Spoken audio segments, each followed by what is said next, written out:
On parle du chrétien et des réseaux sociaux. Nous, on était en train de donner un peu la distraction sur les réseaux sociaux par rapport aux chrétiens. Et puis, tonton Calvin nous parlait beaucoup plus de distraction parce que pendant que tu peux être en train de lire ta Bible sur les réseaux sociaux, c'est qu'il y a une bonne chose. Mais un film porno arrive, la tac, tu déposes d'abord de côté et une émoticône arrive. Et puis, tu te mets d'abord, tu te concentres d'abord sur ça et tu oublies la parole de Dieu que tu étais en train de lire sur les réseaux sociaux aujourd'hui. Alors, le chrétien face aux réseaux sociaux, comment devrait-il se comporter? Ah, ça c'est tout un livre qu'il faut écrire par ce thème, par cette question. Ouais. Il faut déjà comprendre que les réseaux sociaux, comme tout ce que nous avons dans la société, peuvent avoir une double face. C'est-à-dire que la pièce de monnaie, on peut l'avoir en face ou en pile. Donc, il peut arriver que, ou alors il arrive que les réseaux sociaux ont un peu surpris plusieurs personnes, que ce soit au Cameroun, en particulier en Afrique, ou dans le monde entier, de manière générale. Les réseaux sociaux étant une nouveauté, on parle des nouvelles technologies, de l'information, de la communication. Cette nouveauté va affecter les attitudes et les comportements de plusieurs groupes sociaux. Et donc, les chrétiens, qui sont également un groupe social que nous connaissons. Donc, ce que nous pouvons penser, le constat que vous faites ne s'applique pas seulement aux chrétiens, cela s'applique à tout le monde, à tous les hommes, vous voyez, même les politiques, même les États sont surpris et ne savent pas comment gérer cette chose. Donc, je crois aujourd'hui, le thème s'appuie, ou le thème est focalisé sur les chrétiens. Et effectivement, les chrétiens de tout le monde entier ont un peu, ou alors la majorité, ont été surpris par l'arrivée des nouvelles technologies, l'information, la communication, des réseaux sociaux. Et puis quand on dit réseaux sociaux, il faut entendre, c'est toute une kyrielle, hein, tout un chapelet qu'on ne peut pas citer ici, mais cela inclut les sites web, les plateformes, les applications mobiles et autres qui permettent la communication sociale entre les amis ou alors qui permettent de créer des communautés. Il y a des groupes de travail qu'on peut avoir sur les réseaux sociaux. Il y a des applications spécifiques. Donc, quand on va sur les réseaux sociaux, je crois que c'est le premier point qu'il faut aborder. Lorsque l'un d'entre nous, lorsqu'un chrétien va sur les réseaux sociaux, qu'est-ce qu'il fait? Quel est son objectif? Qu'est-ce qu'il se définit comme vision lorsqu'il va sur les réseaux sociaux? Il faut noter que le téléphone, plus que les autres appareils, hein, c'est-à-dire que les tablettes, les laptops, les desktops, le téléphone est plus répandu sur la planète. On en fabrique des milliers ou des milliards chaque année. Et donc, ce qui se passe, c'est que le premier contact, le premier moyen que le chrétien ou le médium par lequel le chrétien va rentrer en contact avec les réseaux sociaux, pour la plupart des cas, c'est le téléphone. Et le téléphone, vous le savez vous-même, le téléphone est un outil très délicat que plusieurs personnes ne savent pas manier.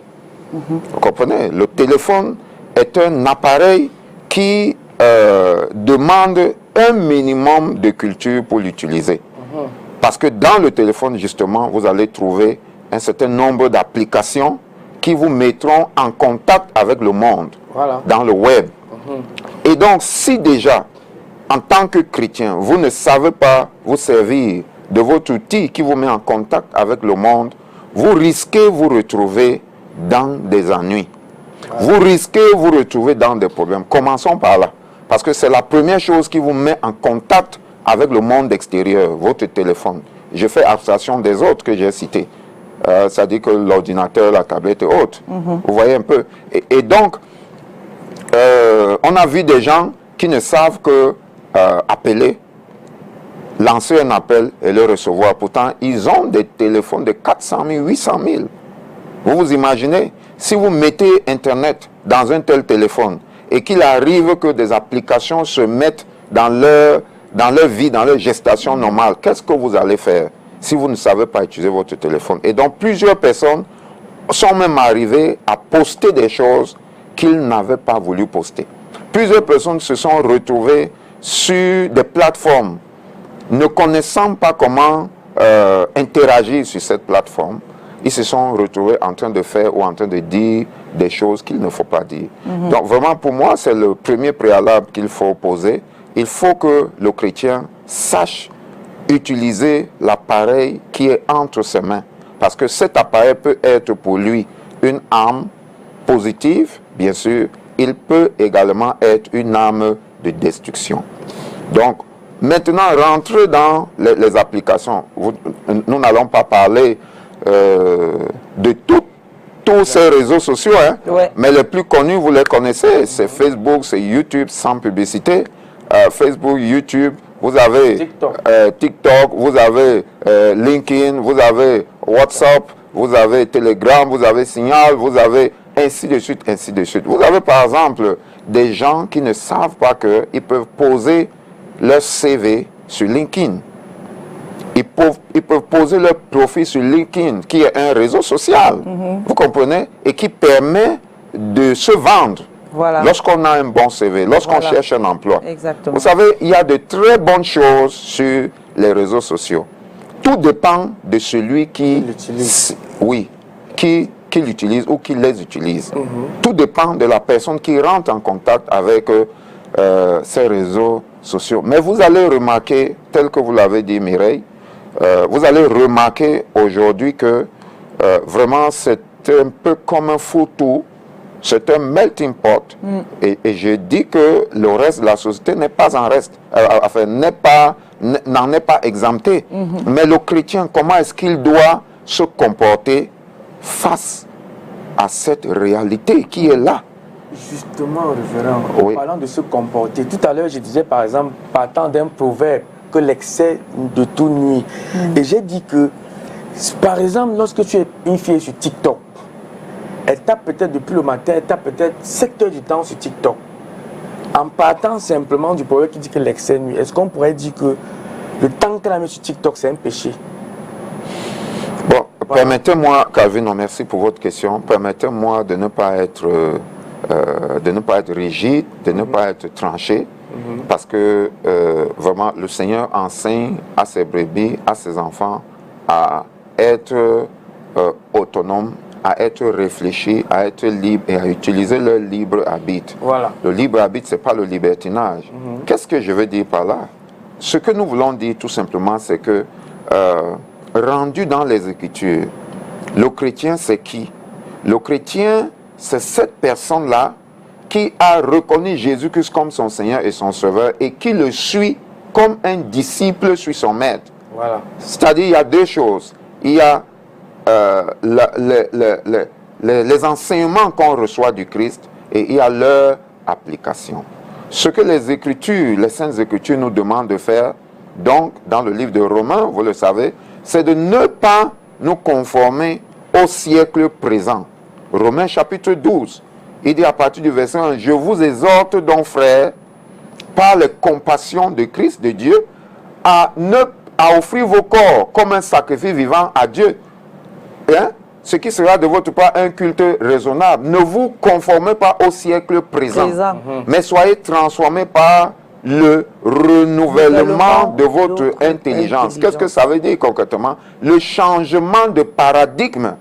Parce que vous êtes des chrétiens, vous ne devez pas vous comporter comme le premier venu se comporte dans la société face à une situation donnée. Vous comprenez? Vous devez faire la différence. Vous êtes séparés. Vous êtes à part. C'est le mot sanctifié. Vous êtes saints. C'est un peuple saint pour Dieu. Donc lorsqu'on est chrétien, on est déjà séparé de la masse par nos attitudes, par nos comportements, par nos raisonnements. Donc lorsque le chrétien, qui est ainsi forgé par les Écritures, se rend quelque part, pas seulement sur les réseaux sociaux, quel est l'objectif principal? Est-ce qu'il s'en va à cet endroit pour être une lumière? Jésus-Christ parlant de ses disciples, il dit, vous êtes la lumière du monde, oui. Vous êtes le sel de la terre. Vous comprenez? Donc, si nous sommes la lumière du monde, si nous sommes le sel de la terre, rendus sur les réseaux sociaux, nous sommes supposés refléter une lumière qui va affecter les vies des autres et ceux qui sont donc dans les ténèbres seront éclairés. Si nous sommes le sel de la terre, je réponds à votre question, Calvino. Oui. Si nous sommes le sel de la terre, nous allons saler notre environnement là où nous nous trouvons. Ouais. Donc, lorsque vous êtes sur TikTok, je ne veux pas faire de fixation, que ce soit une fille ou un homme. Lorsque le chrétien se rend sur TikTok, sur, vraiment sans publicité, sur un réseau social quelconque, qu'est-ce qu'il recherche? Quel est l'objectif visé? Donc, pour être la lumière, qu'est-ce qu'il fait pour être la lumière? Moi, je pense, c'est avec les Saintes Écritures que nous devons plutôt être influencés. Nous devons plutôt influencer les autres parce que la lumière influence les ténèbres et la lumière ne doit pas être influencée par les ténèbres. Lorsque la lumière est influencée par les ténèbres, cela veut dire qu'elle est tout simplement faible, elle est fine et ne peut pas suffisamment éclairer son environnement. Wow. Voilà. C'est ce que je peux dire pour ce premier, pour cette question. Et voilà. Et maintenant, alors, ces chrétiens justement qui utilisent les réseaux sociaux n'importe comment, c'est-à-dire parfois même version un peu mondaine, quoi, si on peut dire. Quelles sont les attitudes d'un chrétien, justement, face à ces réseaux sociaux? L'attitude à adopter quand il est face à ces réseaux sociaux. Qu'est-ce qu'il devrait publier et qu'il ne devrait pas publier? Ok, Mireille. Merci pour cette question. Une fois encore, le chrétien qui se rend sur les réseaux sociaux doit se poser la question de savoir quel est son objectif principal, qu'est-ce qu'il vise. Il y a beaucoup de gens qui sont sur les réseaux sociaux pour gagner de l'argent, vous comprenez? Mais le but principal du chrétien, ce n'est pas de gagner de l'argent, même si dans la vie, il faut gagner de l'argent. Qu'est-ce que je veux dire par là? Je veux dire que lorsque les méthodes que nous employons pour gagner de l'argent sont questionnables, ça devient un problème pour notre foi. Je ne voudrais pas, avec Calvino, qualifier cela de péché ou pas. Vous comprenez? Oui. Oui. Si nous sommes sur les réseaux sociaux pour gagner de l'argent, par exemple, quelqu'un qui met des contenus parce qu'il a vu quelqu'un d'autre, il a une page monétisée, il fait des contenus, il a des vues et tout ça. Et lui aussi, parce qu'il a entendu qu'on veut gagner de l'argent, il ou elle se met à mettre des contenus, il se crée des choses dans sa tête et commence à faire des choses parce qu'il veut avoir un gain pécuniaire. La question qu'il faut se poser, c'est est-ce que cela va en droite ligne avec la volonté de Dieu pour ma vie? Est-ce que cela correspond à la pensée de Dieu pour moi? Parce que chacun d'entre nous, enfants de Dieu, a un cahier de charge, si vous voulez. Dieu a une feuille de route pour chacun d'entre nous, chrétiens. Si je suis ici aujourd'hui, c'est parce que c'est la feuille de route divine pour moi. Vous comprenez? J'aurais pu être ailleurs, vous comprenez? Mais le Seigneur a permis que je sois ici aujourd'hui. Et je le fais en toute âme et conscience, pas pour profiter ni de vous, ni des téléspectateurs qui m'appelleront. Parce que ma mission est d'éclairer les âmes pour les amener au salut, afin que leur nom soit inscrit dans le livre de vie de l'agneau, pour échapper au jugement éternel. Parce que les hommes seront jugés à la fin de tout ce que nous faisons. Donc, tel qu'il est écrit dans les Saintes Écritures, tout m'est permis, Mireille, mais tout ne m'est pas utile. Exact. Je convoque là la réalité implacable de la liberté ou, si vous voulez, du libre arbitre que Dieu a donné aux hommes. Tout m'est permis, mais tout ne m'est pas utile. Donc, lorsque je me rends sur les réseaux sociaux, une fois encore, vraiment, je le laisse à la liberté de chacun d'entre nous. Qu'est-ce que je vais y faire? Est-ce que vous savez qu'un enfant de Dieu qui aime le Seigneur, qui craint le Seigneur, ne peut pas se rendre sur les réseaux sociaux pour juste bavarder, papoter? Vous comprenez? Non, on n'a pas de temps pour cela. Vous comprenez? Lorsqu'on est quelque part, il y a un objectif précis. Si nous allons sur les réseaux sociaux pour porter la voix de l'évangile, pour porter la voix de la justice, pour porter la voix de la vérité, pour porter la voix de la droiture, de la crainte de Dieu, alors nous sommes en train de bien faire. Parce qu'en le faisant, nous allons éclairer d'autres personnes. Si nous sommes un professionnel, comme nous avons d'autres casquettes, vous le savez, si nous voulons par exemple coacher les gens en qualité de service ou dans le service de qualité, customer service, qu'est-ce qu'on fait? On peut bien mettre des contenus sur les réseaux sociaux pour éclairer des gens et pour gagner son pain quotidien. Vous comprenez? Ça, c'est pas interdit. Les réseaux sociaux, c'est pour ça aussi. Donc, mais lorsque nous y allons, vraiment, qu'est-ce que nous faisons? Le constat amer que nous faisons aujourd'hui, c'est que la plupart des chrétiens qui se rendent sur les réseaux sociaux, ils vont pour commenter des choses qu'ils ne doivent même pas commenter. Voilà. Ils vont s'impliquer dans des choses dans lesquelles ils ne doivent pas s'impliquer. Ils vont commencer à faire des choses pour lesquelles ils n'ont pas été suscités. Je vous ai dit sur ce plateau, lorsque notre bien-aimé homme de Dieu, frère, le pasteur Mathieu Lotunasi, a perdu son épouse. Je vous ai dit ici, tous ces commentaires qui montent et qui descendent, mais c'est que occupez-vous de vos affaires. La parole de Dieu nous le dit, les Saintes Écritures disent, occupez-vous de vos affaires. Ne vous mêlez pas des affaires d'autrui. Voilà. Vous comprenez? Donc, si vous êtes sur les réseaux sociaux et que quelque chose ne vous concerne pas, vraiment, évitez de vous y engager. Taisez-vous tout simplement. Vous savez, il y a des histoires que les gens racontent sur les réseaux sociaux, parfois qui sont inventées. Voilà. Les gens peuvent dire des choses sur Mireille, sur sa personne, qui ne sont pas fondées. Nous le vivons au quotidien. Nous autres, dans notre modeste sacerdoce, vous comprenez? Il y a des gens qui racontent des histoires qui sont fausses sur des tiers. Et si vous vous y engagez, vous pouvez faire naufrage, non seulement dans votre vie, dans votre foi, et vous pouvez vous rendre coupable d'un péché vis-à-vis de l'Éternel. Et ce n'est pas bon. On y revient, hein, révérend. On va quand même d'abord aller retrouver l'homme dans la rue pour le Vox Pop de ce jour. Et puis on va revenir parce qu'on va rentrer sur ces hommes de Dieu et ces femmes de Dieu qui sont aussi sur les réseaux sociaux et parfois ça va souvent un peu à la dérive. Allez, le Vox Pop, Thierry Honte, à toutes.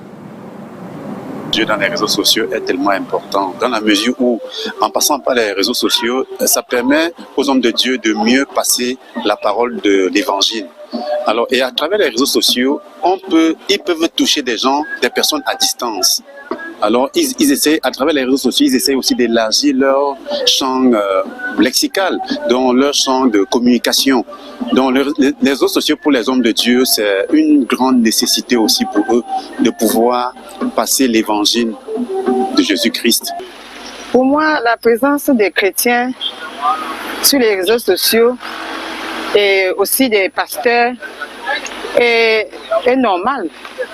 Les chrétiens doivent aller sur les réseaux sociaux, même les pasteurs, mais pourvu que le message qu'ils véhiculent soit le message d'amour. Les chrétiens, les pasteurs surtout, qui sont les hommes de Dieu, doivent venir sur les réseaux sociaux pour sensibiliser la jeunesse, sensibiliser la population par rapport aux problèmes qui minent la société. Nous ne devons pas se verser sur les déviances, sur le Congo-ça, sur les choses qui ne progressent, qui ne fait pas progresser la jeunesse. Donc, nous devons impliquer les vraies valeurs. Les vraies valeurs sur les réseaux sociaux. Les bonnes mères, ils ne vont pas se livrer à des, je sais pas, à la déviance, comme j'ai dit tantôt. Oui, le monde est déjà numérisé, tout se passe sur les réseaux sociaux. Mais le réseau social, c'est un outil informatique qui permet la communication. Mais c'est ce en quoi on fait avec nos réseaux sociaux qui est mauvais. À mon avis, moi, ma pensée, c'est que déjà, il manquait déjà la présence des chrétiens dans les réseaux sociaux. Pourquoi? Parce qu'ils apportent vraiment un très grand apport concernant l'évangélisation.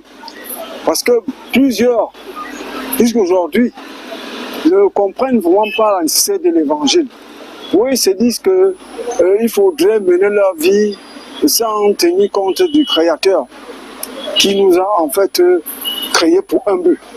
Et vraiment, je félicite beaucoup qui sont dans les réseaux sociaux, ces chrétiens et qui viennent intervenir de manière positive. Maintenant, moi, il y a certains qui interviennent avec un acharnement sur certains leaders et autres églises. Bon, le Seigneur Jésus-Christ nous a en fait fait savoir que il y aura en fait des brebis mal galeuses et il y aura ceux qui viendraient en fait s'aimer du trouble dans la maison du Seigneur. Ok, je pense que les réseaux sociaux ont des avantages et des inconvénients. Déjà, comme avantage, ça permet aux chrétiens de ne pas être isolés de la société, parce que le Seigneur nous dit qu'il nous a envoyés dans le monde. Mais nous ne sommes pas du monde, nous devons aller dans le monde pour partager notre vie sociale avec la famille, les collègues, les amis. Donc un chrétien devrait véritablement être dans les réseaux sociaux. Et c'est même le cadre où il pourrait partager la parole de Dieu, partager la bonne nouvelle du Seigneur Jésus-Christ.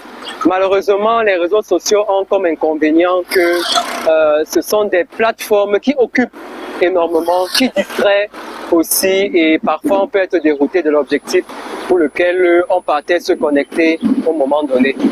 Donc les réseaux sociaux ont malheureusement cet inconvénient-là que ça encourage la paresse des chrétiens. Donc, voilà, retour en plateau avec notre cher Thierry Honde. Que dire donc? Parce que bientôt on amorce, puisqu'il n'y a plus suffisamment de temps. Oui. Vous avez eu de très bonnes interventions que nous saluons.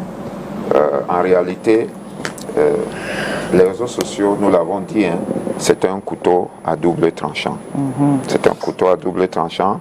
Et la mission du chrétien est de porter la lumière dans le monde. Je crois que quelqu'un l'a dit.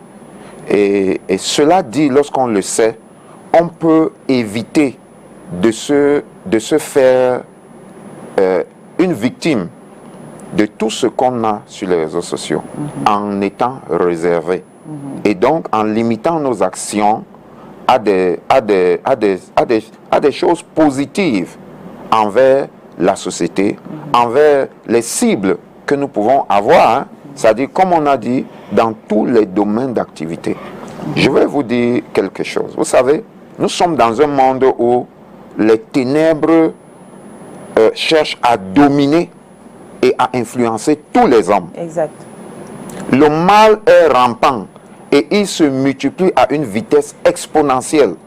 Les géniteurs du mal, les chasseurs d'âmes, ceux qui ont vendu leurs âmes au diable, inventent chaque jour des choses, des subterfuges, des méthodes, des stratégies pour happer les hommes et sucer les vies des gens.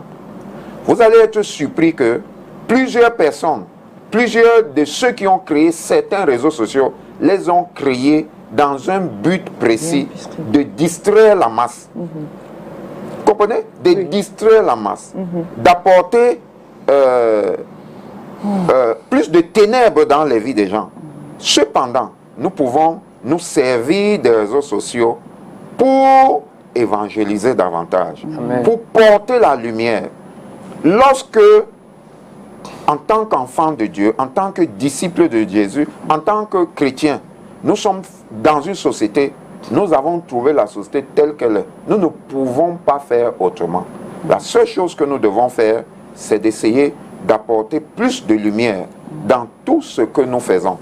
Si nous laissons les réseaux sociaux vides, c'est-à-dire que si nous les laissons à tous ceux qui font des vidéos, bizarres, ceux qui font des choses bizarres, cela va influencer nos enfants. Que nous voulions ou pas. Les téléphones, la télé et tout, toutes ces choses-là, les réseaux sociaux, vont affecter les vies des gens. Voilà pourquoi il faut plus de présence des chrétiens sur les réseaux sociaux, mais cependant, je me suis repris, cependant avec des contenus éducatifs. Voilà, justement parce que j'en viens, parce qu'il y a des hommes de Dieu et des femmes de Dieu qu'on retrouve même sur les réseaux sociaux aujourd'hui, qui vous donnent parfois des enseignements, tu restes comme ça, tu te dis, mais attends, celui-ci il raconte quoi? Et ça joue sur la jeunesse et les autres, les gens qui suivent. Ça fait en sorte que, enfin, on est comme un peu face à une sorte de séduction spirituelle, comme on s'est écrit dans la Bible, où le serpent qui vient déposer sa part, c'est un peu le serpent de Moïse et le serpent de Pharaon. Oui, en réalité, Mireille, vraiment... Mais maintenant, toi, celui qui écoute ça, comment est-ce qu'il devrait dissocier? Bon, c'est un peu compliqué. Oui, Mireille, c'est compliqué. Vous savez, la vie elle-même est compliquée. Le chrétien a ceci de particulier que il est outillé par l'Esprit de Dieu. Vous voyez, c'est pourquoi il n'y a pas de... Nous ne devons pas nous retrouver dans une neutralité ou dans une tiédeur. Dans ce monde est dangereux, Mireille. Vraiment, nous le disons à tous les téléspectateurs, tous ceux qui nous écoutent en ce moment, ne pensez pas que ce monde est aussi simple que vous le percevez. Ce monde est dangereux, il est nocif. Et je crois que certains événements que nous avons connus depuis quelques années, 4 ans par là, peuvent éveiller notre curiosité et même nous sensibiliser davantage sur les dangers en présence dans ce monde. Mais la bonne chose, nous le disons, vraiment, les réseaux sociaux ont un pan positif. Imaginez-vous, ici aujourd'hui, nous sommes en train de parler, mais ce que nous disons peut se retrouver au Népal. Ce que nous disons peut se retrouver au Groenland. Mais parfois, il y a des gens qui sont touchés. Mais parfois, on voit des conflits des chrétiens sur les réseaux sociaux. Oui. Ou des pasteurs qui sont en conflit, qu'on retrouve sur les réseaux sociaux. Donc, du coup, on se pose la question, mais c'est des pasteurs, ils sont chrétiens. Oui, ce n'est pas... Et ils ramènent tout ça sur les réseaux sociaux. Oui, vraiment, ce n'est pas un exemple. Eux-mêmes savent que ce qu'ils font n'est pas bon. C'est-à-dire que eux-mêmes savent que c'est pas parce que nous allons le dire ici qu'ils vont changer. Eux-mêmes savent que ce qu'ils font n'est pas de Dieu. Et vous savez, il y a quelque chose. Il y a des gens qui volent et savent qu'ils sont en train de voler et que c'est pas bon. Mais ils n'ont pas la vie de Dieu en eux et c'est ce qu'on appelle la vie éternelle. Ils n'ont pas la puissance de Dieu en eux pour s'empêcher de voler. Donc, vraiment, nous n'allons pas faire ici une sorte d'apologie du mal, mais nous voulons dire tout simplement que il y a des choses que nous ne devons pas faire. Je ne veux même pas mentionner. Quand nous lisons les Écritures, il est dit plusieurs fois qu'il y a des choses qui ne sont même pas à mentionner. Vous comprenez, nous sommes des porteurs de lumière. Un homme de Dieu est un porteur de lumière. Je crois que chacun d'entre nous doit se retrouver là où il est pour porter l'évangile. Un homme de Dieu est qui? C'est un messager de Dieu. Nous l'avons dit ici plusieurs fois. Dans toutes les catégories, dans tous les ministères, ce sont des messagers de Dieu. À partir du moment où le message que nous portons n'est pas de Dieu, nous nous sommes exclus nous-mêmes d'être un homme de Dieu. Alors on conclut en disant quoi? Nous concluons ce propos en demandant aux chrétiens d'être réservés, d'être vraiment outillés par l'Esprit de Dieu pour pouvoir s'exprimer sur les réseaux sociaux. Ils peuvent aller chercher de l'argent, ça se fait. On peut avoir des contenus qui sont lucratifs. Ce n'est pas mauvais. Mais quelles sont les motivations de ces contenus derrière? Et est-ce que ce sont des contenus qui heurtent, qui blessent, qui détruisent la société? Si c'est le cas, il faut se mettre de côté. Donc, vraiment, nous demandons à tous les chrétiens de craindre Dieu. Dans tout ce que nous faisons, a dit le Seigneur, faisons-le comme si nous le faisons pour lui. D'accord. Merci beaucoup, Révérend Messina, qu'on retrouve sur les réseaux sociaux, bien évidemment. Et vous avez vu le numéro pour un accompagnement spirituel. N'hésitez pas à faire appel à lui. Et je crois que vous aurez l'occasion d'avoir un esprit plus ouvert sur la parole de Dieu. Tonton Calvino, demain, c'est vendredi comme un jeu. Hein? Oui, Mère Grâce, comme un jeu. Je dis non à tous ceux qui ont jeté la Bible en papier ou la Bible dans le téléphone. Je n'ai pas la chance de poser cette question au Révérend, mais prochainement. Trop, c'est trop. Trop, c'est trop, justement. Allez, merci d'avoir été des nôtres, chers téléspectateurs. On vous souhaite le meilleur et surtout de vous accrocher, de vous rapprocher davantage de Dieu, parce que quand on se rapproche de Dieu, il y a quelque chose qui transforme notre vie. Il transforme notre vie. Alors, si vous voulez être transformé, donnez-vous à Christ et vous verrez, les choses ne seront plus jamais les mêmes. Ça va être difficile, mais vous allez avoir la possibilité de pouvoir surmonter ces difficultés. Dieu vous bénisse. Retrouvons-nous demain quand il sera 10h avec l'artiste Boytak. Ciao. Ciao.